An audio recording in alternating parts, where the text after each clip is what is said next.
आहोत। पंतप्रधान नरेंद्र मोदींच्या ध्यानधारणे मागील वेगळं कारण काँग्रेसचे प्रदेशाध्यक्ष नाना पटोलेंनी सांगितलंय आणि काँग्रेसच्या अहवालानुसार विरोधकांना जास्त जागा मिळणार आहेत। महाराष्ट्र, यूपी आणि बिहारमध्ये इंडिया आघाडीला 86 जागा मिळण्याचा अंदाज या अहवालामध्ये वर्तवण्यात आलाय आणि याच धास्तीमुळे पंतप्रधान नरेंद्र मोदी ध्यानधारणा करत असल्याचं वक्तव्य नाना पटोलेंनी केलं आणि त्यावरून सत्ताधाऱ्यांनी नाना पटोलेंची चांगलीच खिल्ली उडवली आहे। पाहूयात रिपोर्ट।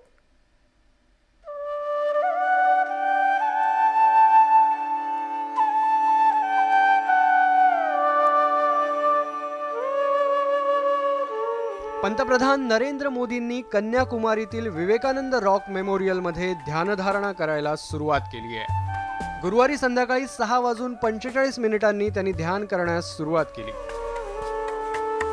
एकूण 45 तास म्हणजेच 1 जूनच्या संध्याकाळपर्यंत पंतप्रधान नरेंद्र मोदी ध्यान करणार आहेत। तर दुसरीकडे काँग्रेसचे प्रदेशाध्यक्ष नाना पटोलेंनी एक नवं संशोधन केलंय।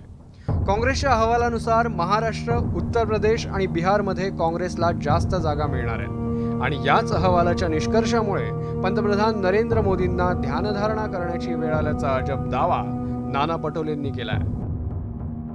भाजपला सत्तेच्या बाहेर जायची वेळ आलेली आहे म्हणून आता ध्यानस्थ बसलेले आहे। भाजपला सत्तेच्या बाहेर जायची वेळ आलेली आहे म्हणून आता ध्यानस्थ बसलेले आहे। साधना करे या कुछ और विपश्यना करे, अभी कोई फर्क पड़ने वाला नहीं है।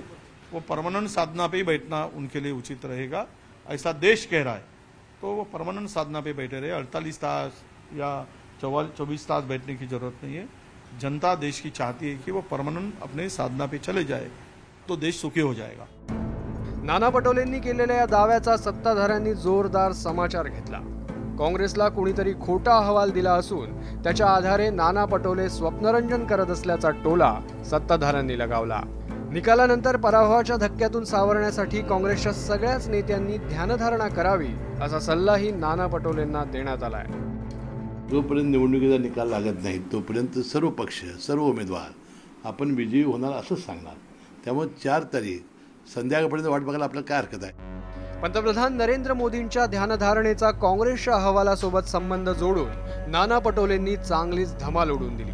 आता 4 जूनला निकालानंतर काँग्रेसचा अहवाल खरा होता की खोटा हे उघड होईल आणि त्यानंतर कुणावर ध्यानधारणा करण्याची वेळ येईल हेही स्पष्ट होईल। Bureau report, news 18 Lokmat.